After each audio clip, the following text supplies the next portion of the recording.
certainly seeing a peaceful march in San Francisco. Melissa Harris Perry, when we first came to you after the verdict was read, you had a very personal reaction, and it stayed with me and will stay with me, I'm sure, for a long time, about how African American parents will have to hold their children closer tonight. It raises questions, and I suppose that of many big questions, there are broad questions about racial profiling and what will happen going forward. What does a parent say to a child tonight? You know, I think part of the reason I was having that reaction was because my 11-year-old is apparently, she's home with her father, and she was watching and texted me that she felt like there was no justice in America. And my big sister told me that her 12-year-old son had gotten in bed with them tonight.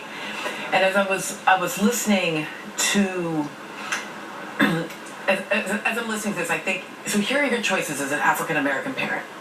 You can live in, we live in such a racially segregated country that you're trying to do the best thing for your kids. So you think, okay, we'll go live in the black neighborhood. We'll live in a predominantly African American community.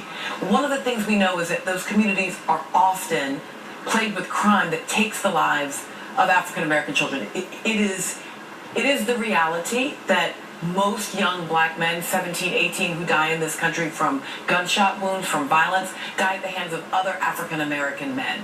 So here you want to live in this community, but then you think, okay, maybe I can't. So then maybe you move to a community like the one where Trayvon Martin's father was living, where you have the gated community, where you feel safe to let your kid walk at 7 o'clock over to the 7-Eleven and pick up some candy during the game.